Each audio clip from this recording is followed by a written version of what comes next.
Dylan, or better known to his fans as DJ Dreamcatcher, is on the brink of global stardom. Everything changes though the night of Catechism, an underground music festival, where two estranged sisters and their friends meet Dylan. After a drug-fueled gruesome event, things begin to spiral into a 48-hour whirlwind of violence and mayhem.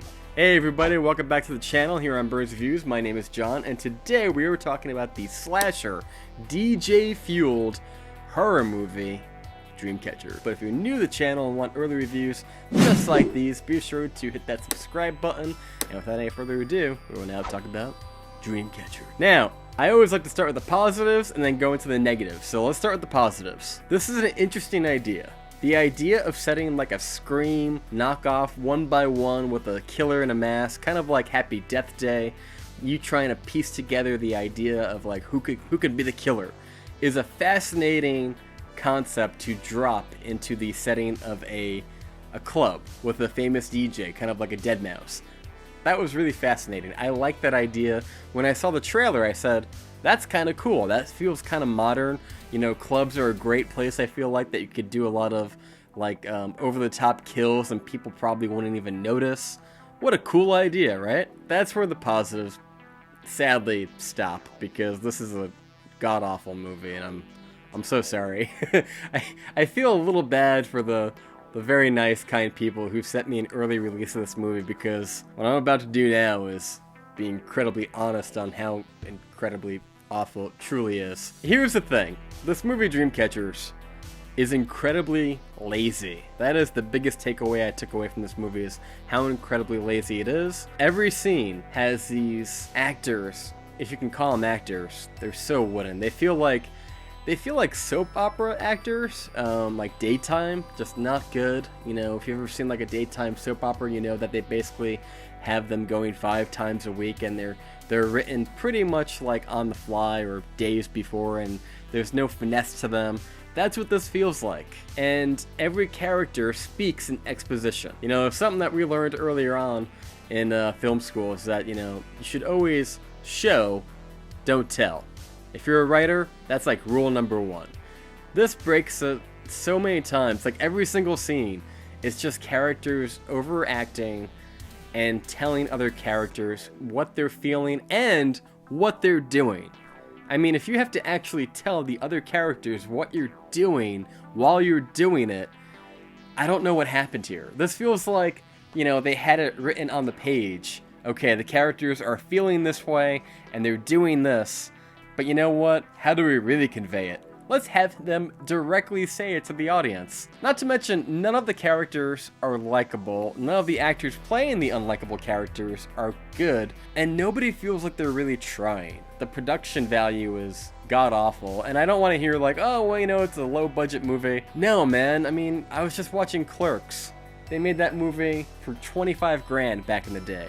And you know what? The quality, it's in black and white, whatever, the film grain is in there. But you know what? It's done with a capable director, the writing is really well done, and the actors are decent enough to carry it all together. This feels like a movie that was put together where maybe somebody pocketed the money, or something's going on here. Something's not right with this movie, that it feels like the producers, like, we can make more money with a flop than we can with a hit. Or maybe they're just that lazy. I don't know what happened. I don't pretend to know. But I've never seen a movie that is so lazy in its execution. I was reading the press kit with the production notes, and it was like saying like the director, writer, who was working on MCU movies, he was like the visual department producer something, and he did like 15 titles of MCU movies, but he decided to do this. He was talking about how he was inspired by late night walks and Trader Joe's. Late night walks to Trader Joe's? I don't know, it didn't seem like it made a whole lot of sense, but neither here nor there. This movie is dumb, it's lazy, it was painful to watch. And here's another thing, I kept waiting for it to go, okay, you know what, the direction is bad, the acting is bad, the characters are unlikable, but you know what? It is a horror movie, it is a slasher movie. Maybe when we get to the kills, there'll be a lot of fun, it'll be kind of creative. When we get to the mystery, that'll be kind of a cool idea. Maybe they had a cool idea or a concept, and they worked backwards, and maybe the beginning act is kind of like, you know, well, it needs a little polish, but don't worry about it. We're going to get to it. We never get to it. This is what happens with the kills in this movie, right? So you have like a character, and they're walking around, they got their cell phone, what have you, and the lights are kind of dim and whatnot. Killer shows up from behind, turns around, they see each other, and I kid you not, the knife goes up, and they go to stab the victim, and both the killer and the victim go out of frame. Like, so basically like that kind of shit. And they cut to, and when they cut to, the victim is already like got some fake blood on them, and they're kind of just done, and the killer goes in for like one more hard hit. But like nothing creative, no creative kills. You don't even see like the fake knife going into like the fake body or anything like that. It's just like, well, you know they're dead, because now they're bloody. You didn't see them really be stabbed, per se, because the production value was like $5 and like some chewing gum. I don't know. I'm sorry, I've never been so harsh on a movie. But this movie, I fell asleep. I had to like put it back on, rewind it, watch it again, and I'm like, this is not a good movie. So I'm not gonna waste any more time than this movie had wasted on me, or I had wasted on it. I'm not going to waste any more of your time on this review. I'm going to give Dreamcatchers an F. There's really nothing redeemable about it. Even the fact that they call it Dreamcatchers. You know, the DJ, he has a Dreamcatcher in his VIP room, and they talk about it for like a hot second, and they kind of circle back to it a little. But the motives of the characters are all over the place. It feels very sloppy, very poorly executed. I don't know what happened here.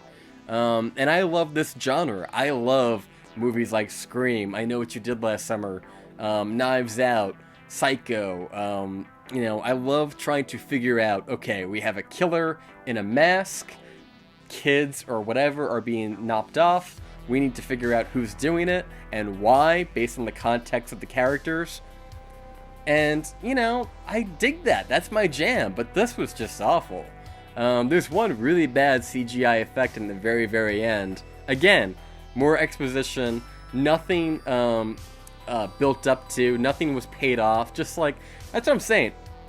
Even in the end, you know, I'm not going to spoil it, but like, there was nothing in there to explain how the movie wraps up. Like the mystery, like who did it and why. There was nothing that is earlier in the film that explains why those characters, I'm not going to say either way, why the killer does what the killer does. It's just kind of told to you in a heavy exposition by an actor who can't act, with lines of dialogue that are poorly written, and you're just sitting there going, is this like a student film that they made like the night before? Like, what happened? Why is this so bad? Like, I don't know. Maybe it had good intentions when they started, and maybe once they got started, they realized they hated it. I have no idea what happened with this movie, but it was such a misfire. I think I would love to see a slasher movie that takes place in a rave, like in a club, with a DJ like Deadmau5 or Daft Punk. Like, that seems like a cool idea.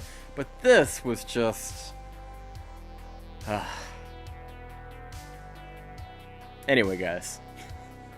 I'm sorry to give this such a low score and kind of be a Debbie Downer about it, if you will, but it's truly not good. I don't recommend it, but please, comment down below. What do you think of Dreamcatchers? Have you seen it? Did you like it? Maybe you loved it. Tell me why I'm wrong. Comment down below.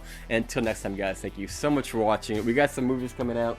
Mortal Kombat and Coming to America will be coming out in a few weeks. Coming to America is coming out this Friday, and Mortal Kombat is coming out in April. So we're going to be checking out the originals before we go into the new ones. So stick around. We've got more videos coming down the pipeline. And until next time, guys, thank you so much for watching.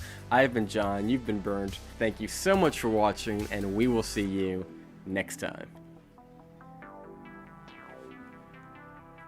It sucked! Oh.